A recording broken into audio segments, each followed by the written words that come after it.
Hello and welcome to day 74 of 100 days, 100 videos, 200 questions. Today is going to be a bit of an odd one. I'm actually filming this on Friday, January 26th. I think it's going to go out on Tuesday, January 30th. But I wanted to share something while it was fresh. And so it's fresh on Friday. By Tuesday, it's going to be old news. It's fresh for me, I should say. I talk a lot about confidence. I talk a lot about risk and swinging big. And all of that is still true, but sometimes you are dealt a blow. And yesterday afternoon, I was dealt one of those blows, and I was let go from a retainer that I was not anticipating to be let go from, which is a financial blow and also an ego blow. No matter what they say, because they said, oh, it's not you, it's your copy is great, we're just moving in this direction, we need to trim down, you don't care about the details. It's still an ego blow, which in response is a confidence blow. And so I thought this was a great opportunity for me to walk you through what I do when experiencing these kinds of confidence blows. And I just realized I just picked this up and I want to share what my 7-year-old drew on this notebook, which is very much a like a throwback. It makes me feel a little light in this dark time. So I think I may have mentioned it before, and if I didn't, we're going to do it now. When I experience blows like this and my confidence feels weaker, I don't know, I like to do something that is my version of gratitude, and I call it the success check. So I'm going to write it down. When I experience these blows, what I do is I write down 5 recent successes I've had. And they have to be like the first thing that comes to mind. That's a big one. And I'm lighting a candle for ambiance, if this will light. They have to be the first things that come to mind. And they don't have to be related to whatever the confidence blow is. It doesn't have to be all client wins. It could be just any success wins that come to mind. And I'm going to be a little bit vague on here because I can't share all the details on everything, depending on what I say. So I'm going to go with my 5 success wins, and I'm going to see how I feel afterwards. Okay, so the first win is that I was chosen to run a list for a big name. That's my vagueness coming in. Despite letting them know that I'm very rusty at emails. And so that's a win. Sorry, I'm writing it down. Because it shows that someone is recognizing my talent despite me not feeling like I need to shove it down their throat or like overcompensate for it. Because honestly, it was the opposite. I was like, you are a big name. You want me to run a list that you've never run before, despite me telling you I haven't done it in over a year. I haven't done any emails whatsoever in over a year. So that's a big confidence boost for me. It's also scary, but it's the kind of scary I like, where I'm going to try it and see where it goes. And I'm going to cater my business acumen towards that for a little while. Okay, my second win. Sorry, I'm getting another head pulse. Jesus, I'm going to cut this out. My second win is, and this is hard to do on the spot, there's like an ego involved in it. Feeling like I have to come up with wins that are like worthwhile to share. But then I'm doing myself a disservice because that's not the truth. I don't need to do it. My second win is that yesterday my 3-year-old's Gen Z teacher at her preschool told me that she liked my outfit. See, these wins they're not linear, they're not related at all. But I felt cool for a minute. I felt a little less mom. And that felt good. Because she didn't have to say it. She could have liked it silently and not said anything. And she didn't. She wanted to tell me. And I liked my outfit too. I felt very posh in it. It's like these wide leg leather, like camel leather pants, a chunky knit sweater, and then actually this, I never took it off. I actually felt like I was also dressed like my golden retriever because the colors were all very in line with her fur. I said we were twinsies. Okay, win number 3. This is going to be a long video because I haven't even gotten to the questions yet. Win number 3. My win number 3 is that I have people in my corner that I trust actually like me and are very excited for me to be around. And that feels like the vaguest of all the wins. And it is, but that is something I have struggled with my confidence, with being a human woman and a human girl, because it started when I was a girl, my whole life, and feeling confident in my relationships, that they're not transactional, that they're genuine, is like a huge, huge win. And it makes me feel more confident in other relationships. So I'm literally just writing, friends like me. And also to actually add to this, it's just like a weird turn, is that I'm also another sort of related win. I don't know if it's going to be 4 or not, depends on how long this gets, is that I recognize how much it doesn't matter. Like, this win doesn't matter whether I think friends, because it's none of my business whether they like me or not. It's my business how I respond to the way that they treat me.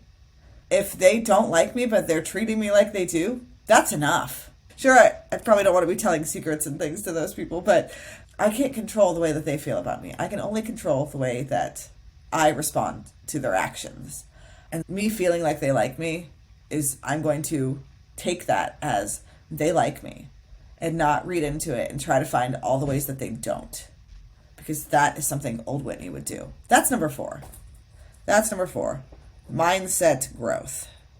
And number 5 is that when I put out that offer at the end of last year to get one more small project client, I had 5 people respond. I actually had more than 5. The 5 are that I actually paid in full. And that was a great big confidence boost for me, and also a lot of fun to be able to dabble in new clients, because it had been a little while since I'd had a new client. So that's my win number 5. So we put, and anytime you have a job post success, that's always a big win. So those are my 5 wins. The way I wrote them down is chosen to run a list while rusty, Gen Z liked my outfit, friends like me, mindset growth, and NHB job post success. Those are 5 wins. I feel better, especially because I know those aren't the only 5 wins I've had in the last 30 days or so. But it does make me feel better. I think I'm a little sad because, as I've mentioned before, financial security was so important to me, and it's hard to break those chains. And so, even though I've added a significant amount to my income, I'm going to remove this, but I need to check something. Okay. Even though I've added a significant amount to my income, losing this is a huge blow. It is a huge blow. And so I was really getting excited because I thought, this month, February, really was going to be flush. And now it's not going to be as flush as I thought, which makes me very sad. And that's okay. Rewind. It's not going to be flush in the way that I thought. It's not even February. There's still plenty of chances for it to be flush. So I don't want to count myself out. Especially because this retainer said, who knows, maybe in a month we'll be crawling back to you. Which, wouldn't that be great? That'd be a huge win for the next month. But yeah, okay. I'm off my pedestal. It's 11 minutes. I'm off my pedestal. Let's get into these questions, and I'll try and make them quick. Okay. So today's question. How do you define happiness? What a question for the day. How do I define happiness? I think I'm actually just going to, at the secret retreat that I went to a few weeks ago, we sat down and we answered some questions. And one of the questions I answered was what does success mean to you? And looking back on it, I think what I said there is what happiness is to me. And so I'm actually just going to throw a little excerpt from that video in here and let that do the answer. So it's going to be even longer. You're welcome. But yes, that's truly what happiness means to me. And it's not something that's, screw it. This video is getting weird. I'm getting off on a tangent, but I'm just going to say it here because I don't want to have to cut when I'm going to make allusions to it. So in that video, I say that success is emotional freedom. And so we hear a lot about time freedom. We hear a lot about financial freedom. We hear a lot about freedom from responsibilities, all of those things. But we don't hear a lot about emotional freedom. And emotional freedom to me is not worrying. It's not worrying about the finances. It's not worrying about if I'm good enough to complete this job. It's not worrying that people like me. It's really feeling like I have it all right there. And that is what happiness is to me, is those feelings of having it all. And it's not something that you experience 100% of the time. It's not something that you experience probably 50% of the time. But it's those moments that you do, that you feel, I have it all right now in this moment, that are the true feelings of happiness. And that can come from spending time with my kids. It can come from getting a new job win. It can come from being able to just spend some time by myself and not have anything that I have to do. I can be happy cleaning the kitchen, recognizing that's the only thing that is burdening me right now, is that I have a dirty kitchen. And that makes me happy. So that is what happiness means to me. It's those little moments of emotional freedom. All right. So what I say, day 74. I feel like I sound like I'm going to cry, and that's not the case. I just like have a weird cold, if you can hear. Okay. Would you enjoy spending a month of solitude in a beautiful natural setting? Food and shelter would be provided, but you would not see another person.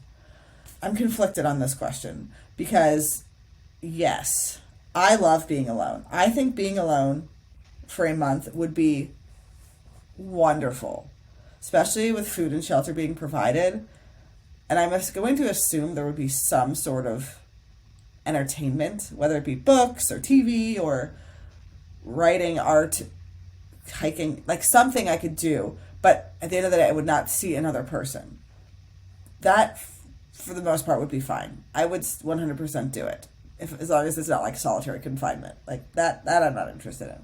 But my kids are at an age now where if I was gone for a month, I would miss a lot.